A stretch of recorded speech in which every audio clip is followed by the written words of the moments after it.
After this video, you will be able to understand, and if a Jesus follower, also apply in practice what Jesus meant by turning the other cheek. The Bible passage in question comes from Jesus' teaching in the Gospel of Matthew and repeated in Luke. In Matthew, we read Jesus teaching his followers in Matthew's Gospel, chapter 5. You have heard that it was said, an eye for an eye and a tooth for a tooth. But I say to you, do not resist the one who is evil. But if anyone slaps you on the right cheek, turn to him the other also. The immediate context of Jesus' teaching here is found earlier in the previous verse, where Jesus refers to the eye for eye law. This is the Lex Talionis, or the law of retaliation, from the Old Testament law, which was meant to be used and applied at a government judicial level. The Lex Talionis eye for an eye, tooth for a tooth was meant to be taken metaphorically and not literally as punishment, with the exception for life for life. The Lex Talionis was designed as a way of legislating a proportionate governmental or judicial response to a crime. Importantly, some of Jesus' listeners had clearly been incorrectly taught by the religious leaders to justify seeking personal revenge at an individual level based on the Lex Talionis laws. This was not the intended use of these laws.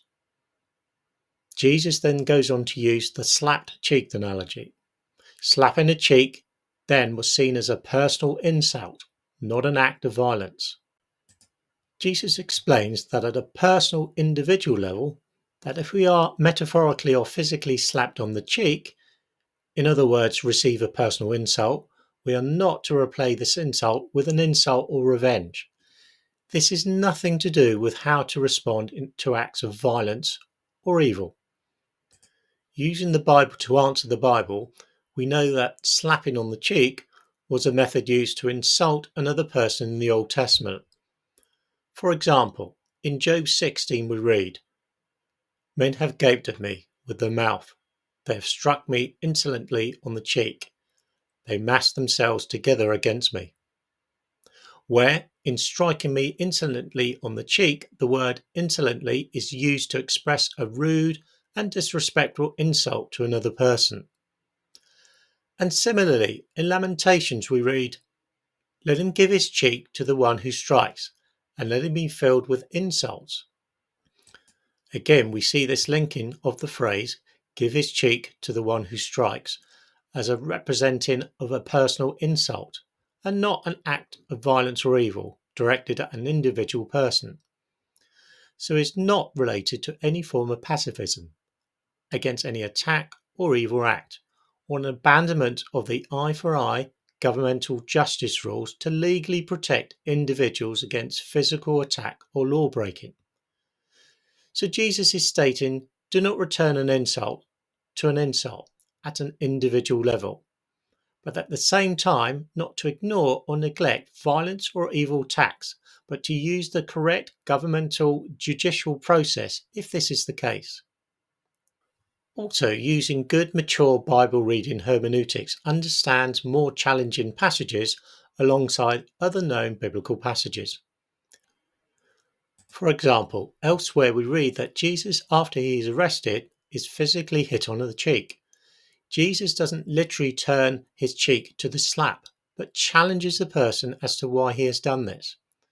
And yet, at the same time, Jesus did metaphorically turn the other cheek and didn't return an insult for an insult. We read in John's Gospel,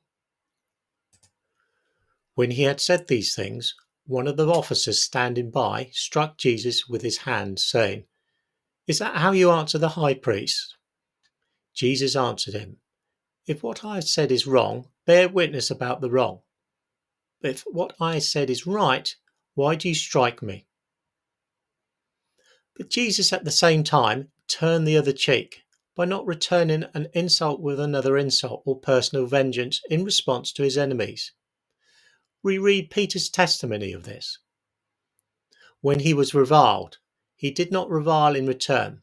When he suffered, he did not threaten, but continued entrusting himself to him who judges justly."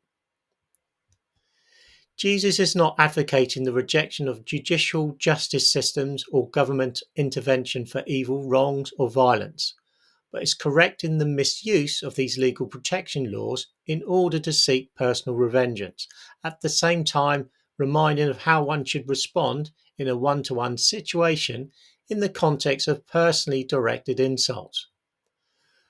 Both Old and New Testament show that loving one's personal enemy and also supporting and using correct judicial punishment systems can be done at the same time. Jesus is reminding his listeners and us of this.